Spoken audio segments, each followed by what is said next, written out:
Hi there, Dave Markham here for You A Way of Life. We're continuing with the commentaries on A Course in Miracles. This is commentary number 4, and we are still covering chapter 1, where it talks about the principles of miracles. Yesterday we talked about chapter 1, or principle 1, where it says that all expressions of love are maximal. None are bigger or harder than others.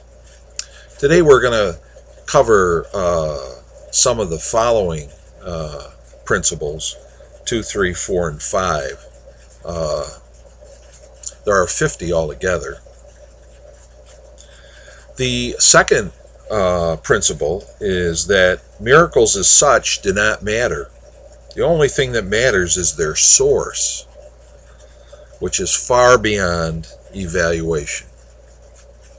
So again, as we talked about yesterday, the definition of a miracle is the extension or sharing of love, which is a blessing.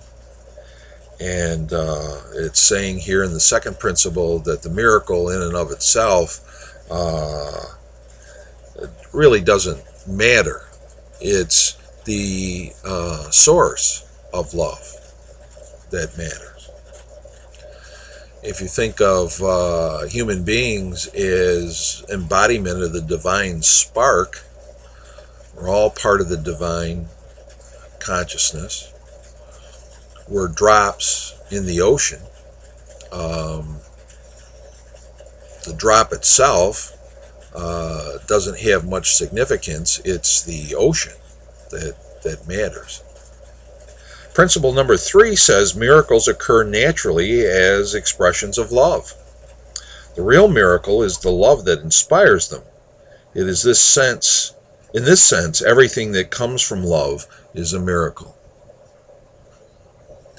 So I think the Course is saying that the performance of miracles, the expression of miracles, is our natural inheritance. And it should occur naturally. Of course, we have been corrupted by our conditioning. In the 4 agreements, they talk about domestication. So we grew up in our families of origin, and we have been socialized into thinking that we're separate bodies and individual selves. And we need to protect ourselves. And we do that physically and emotionally and psychologically, and that's what the Course calls our ego. Our ego is out to advance what it believes is our own well-being and aggrandizement, and to defend us from the threats that the ego perceives to our physical safety. And so the ego thrives on fear. We're afraid for our physical well-being, our psychological well-being, our emotional well-being, our social status, all that stuff. And if our ego was not acting on what it perceives to be our behalf, we would not be so defensive and feel threatened continually and living in fear and anxiety for our individual well-being, and we would be living in love's presence. The blocks to the awareness of love, all those fears, would be removed. And then miracles would occur naturally as expressions of love, as it says in Principle 3. Principle 4 says, all miracles mean life, and God is the giver of life. His voice will direct you very specifically. You will be told all you need to know. And so the Course is saying that the Holy Spirit or God calls us to share God's love with ourselves and with other people. And that often that direction will be specific. We will feel drawn to or tugs to be nice to people, you know, even if we don't like them, which is kind of the paradox. And the Course's intent is to help us recognize when we need to overcome our fear or set it aside and extend ourselves in love, as Jesus says, to even our enemies. Huge stuff, right? Jesus says you have to love your enemies. Wow. I mean, come on. This is not for sissies, this stuff. Yeah. All right. Number 4 says, all miracles mean life, and God is the giver of life. His voice will direct you very specifically, and you will be told all that you need to know. We just covered that, didn't we? All right, so we'll do it again. All right, number 5, miracles are habits and should be involuntary. They should not be under your conscious control. Consciously selected miracles might be misguided. Now, that's a very interesting principle, isn't it? Miracles are habits and should be involuntary. You should just love everybody all the time. Shouldn't even have to think about it. Wow. Of course, it's kidding, right? I don't know. Seems to be serious. Miracles are habits and should be involuntary. They should not be under the conscious control. Consciously selected miracles can be misguided. So basically what the Course is saying is you got to love everybody all the time. Shouldn't even have to think about it. And if you got to think about it, you better be careful. Because your attempts could be misguided. That's pretty highfalutin stuff, isn't it?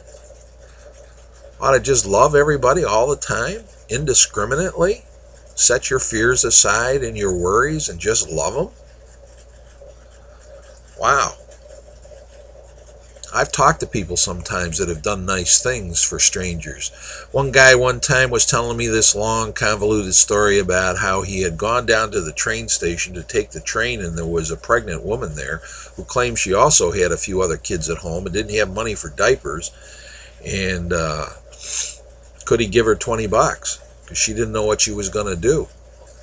And he gave her the $20. And then afterwards, his daughter, adult daughter, who he was picking up on the train, told him he got conned, he got scammed, she was probably a drug addict. And then he felt bad that he had given her the $20. And I said, I don't think that's your concern. You know?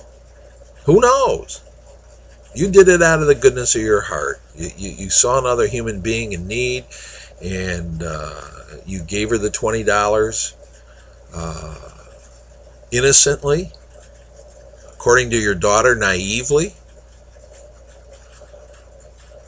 But you did it for good reasons. And those good reasons are always rewarded. So,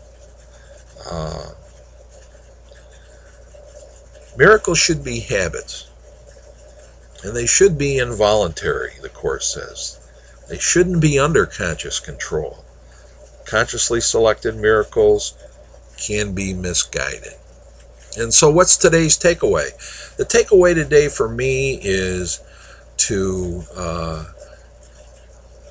habitually try to extend myself in love to everyone I meet, everyone I have to deal with, giving them the benefit of the doubt without even thinking about it. I think most of my life I've done that. You know, I'm the kind of person that always gives other people the benefit of the doubt.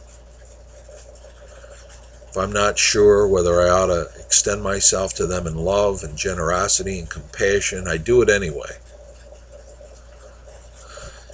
If it turns out I'm mistaken, maybe the second time I'll be a little more discriminating, a little more careful, and figure out what it is that they really need rather than just a blind gift. You know, maybe I need to be a little more strategic in terms of what I can do for them. But I have always thought that everybody deserves the benefit of the doubt, you know, the first time. So in my life, I have tried to make miracles a habit. I have a long way to go. You know, I can be in a bad mood and irritable and avoid people and just tired. I don't want to extend myself, and you know. So I'm still working at it. I'm 65. But I do believe what the Course says, that miracles occur naturally as expressions of love, and that they should be habits, and it should happen involuntary. So today I'm going to try to be more generous. I'm going to try to love people more unconditionally.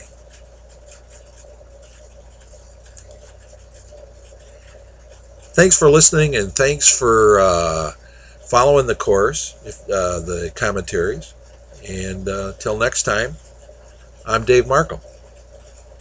Bye.